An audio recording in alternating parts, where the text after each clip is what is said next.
Ketua Umum GPKRI penuhi panggilan Polres Kota Tegal. Ketua Umum Gerakan Nasional Pencegahan Korupsi Republik Indonesia, GPNKRI, Basri Budi Utomo memenuhi panggilan Unit 3 Reskrim Polres Kota Tegal, Jawa Tengah untuk memberikan keterangan terkait laporan Dandim Kota Tegal.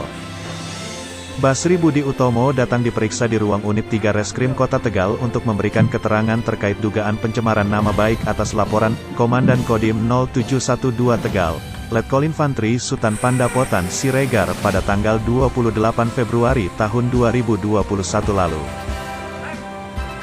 Basri diduga telah mencemarkan nama baik institusinya karena diduga menyebarkan berita bohong di media sosial terkait adanya dugaan korupsi di lingkungan Kodim 0712 Tegal tentang anggaran penanganan COVID-19 tahun 2020. Karena merasa dicemarkan dengan unggahan tersebut, pihak Kodim melapor ke Kepolisian Resor Kota Tegal. Ketua Umum GNPKRI datang memenuhi panggilan Polres yang kedua kalinya, di mana pada saat pemanggilan pertama beliau tidak sempat hadir dikarenakan pada tanggal pemanggilan waktu itu sudah ada agenda janji yang sudah dijadwalkan sebelumnya. Hadir di Mapolres Kota Tegal, Basri hanya didampingi oleh Mukhlisin Tim Sus GNPKRI Pusat untuk memberikan keterangan-keterangan terkait laporan pihak Dandim. Beliau menjelaskan kedatangannya ini juga sekalian klarifikasi. Saya bermasalah, jadi masalah punya hak dan tanggung jawab ya. Apalagi di kota saya. Banyaknya laporan yang masuk ke kantor saya itu dari kota Tegal itu banyak ya. Jadi setelah ini pun nanti ada laporan masuk lagi. Ada, saya jamin itu ada. Jadi untuk sementara ini saya kemarin melaporkan dugaan korupsi yang terjadi di Kodim 0712 yang dilakukan oleh Dandim kan gitu. Sebelum saya melakukan pelaporan itu, karena ini institusi TNI, saya menghormati sekali. Saya sebelumnya melakukan komunikasi ke Jakarta di dan Puspomat ya. Kebetulan beliaunya memberikan arahan saya minta pada beliau bahwa di Tegal ada terjadi seperti ini, Kodim 0712 ya kan, yang diduga dilakukan oleh yang bersangkutan. Kemudian pagi-pagi sekali beliau memberikan arahan ke saya melalui WA agar segera saya membuat surat kepada Pangdam 4 Diponegoro dengan tembusan Panglima TNI, kemudian Kasat, kemudian Puspomat 0712 ini saya sebelumnya sudah konfirmasi dulu dengan di Jakarta. Jadi tidak serta-merta kemudian saya enaknya enggak. Saya ingin jalur yang benar yang mana, yang harus saya lakukan, gitu kan.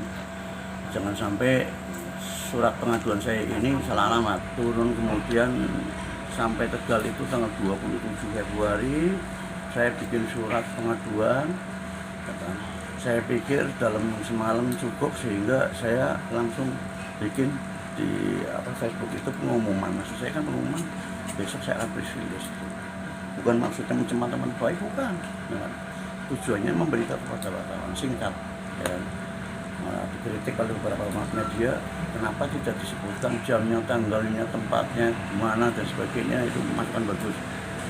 Tapi waktu itu saya sakit, sehingga tidak sampai selesai saya kerjakan, padahal sudah saya booking di rumah makan Tempo dulu. Ya.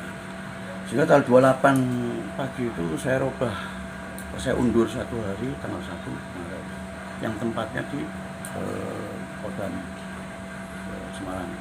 Maksud saya, karena ini surat nanti mau saya sampaikan kepada beliaunya Pangdam, sehingga sekalian saja saya di sana untuk bersih. Alhamdulillah terlaksana, saya sudah tanggal 1 sekitar jam 4 saya laporkan pada Pangdam, kemudian di rumahnya juga saya kirim beliaunya, kemudian saya kirim ke Panglima TNI, Kasat, Menhan, semua surat semua saya kirim. Anda tanda terimanya semua. Jadi bukan hoax, ya kan? Ini mungkin hanya miss saja, ya kan? Dianggap saya mengupload pengumuman itu dianggap ini belum apa-apa, oh sudah ini. Saya nggak mungkin mencemarkan nama baik TNI, karena apapun di lembaga saya ribuan anggota TNI yang sudah pensiun juga punya tempat saya untuk mengabdi jadi sisa umurnya itu nggak mungkin. Di sebelah ya, artinya di sini saya ingin TNI ini bersih, betul-betul bersih, jangan sampai terjadi korupsi di situasi COVID-19 ini. Dan kemudian ini mekanisme pemanggilan polisi ini kan ada SOP-nya, Mbak. Ya kan? Saya tahu SOP-nya persis, ya kan. Jadi ketidakhadiran saya pertama karena bukan berarti saya tidak siap, tapi karena memang ada agenda sebelumnya sudah lebih dahulu, gitu kan. Itu kan sangat mendadak sekali itu. Kebetulan undangan di Pekalongan, di kantor Pekalongan, saya posisi di Semarang. Saat itu saya kedatangan tamu dari Jakarta juga, dari kaitannya urusan beda, tapi juga dari teman-teman dari Kodam juga datang. Jadi waktu itu sibuk sekali. Sampai sore saya mau ngejar ke sini malam, ya kalau di sini bisa menerima. Saya pikir sudah gampang, paling prosedurnya ada panggilan kedua. Jadi nggak ada tendensi apapun, takut tentu nggak ada. dan terkait dengan pemanggilan kedua bagaimana Pak tadi di dalam? Saya diklarifikasi tadi, saya jawab semua pertanyaan, ya kan, saya luruskan semua itu masalahnya, saya berikan semua arsip-arsipnya, apa yang saya lakukan, bahwa ini bukan hoax, ini fakta, terjadi dugaan tindak pidana korupsi yang ada di Kodim 0712, ya, sebagai masyarakat amanat undang-undang nomor 28 tahun 99, nomor 31 tahun 99, yang implementasinya di PP 68 sampai PP 3 sangat jelas sekali. Pak, dugaan korupsinya apa? Dan tanggung jawab. Dugaan korupsinya masa COVID ya, masa COVID di Kodim 0712, bukan hanya Kodim sini saja, seluruh Kodim yang ada. Itu kan ada yang namanya anggaran penanganan COVID, penanganan COVID-19. Ya, masing-masing daerah ini kan ada satgasnya, satgas COVID yang semuanya itu anggota adalah prajurit TNI. Ya. Itu mendapatkan biaya operasional itu kan sebagaimana yang diturunkan anggarannya dari Korem 071 pada Kodim itu 2.940.000 per orang. Dan itu diturunkan Agustus, September, Oktober, November, Desember, 5 bulan. Berarti per bulan ada pencairan. Jadi itu total selama 5 bulan itu kurang lebih 3 miliar 900 berapa, 3 miliar sekian. Kemudian dalam realisasinya, dalam alokasi kepada anggota Satgas itu, mereka mendapatkan 800.000.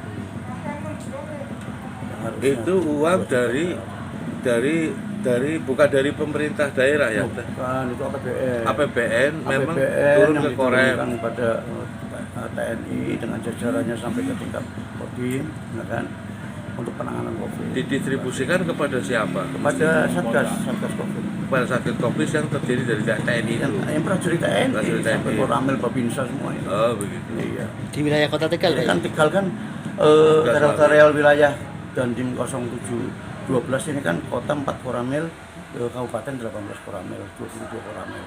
Gitu kan. Jadi itu ada 270 Satgas, anggota Satgas COVID yang semuanya prajurit.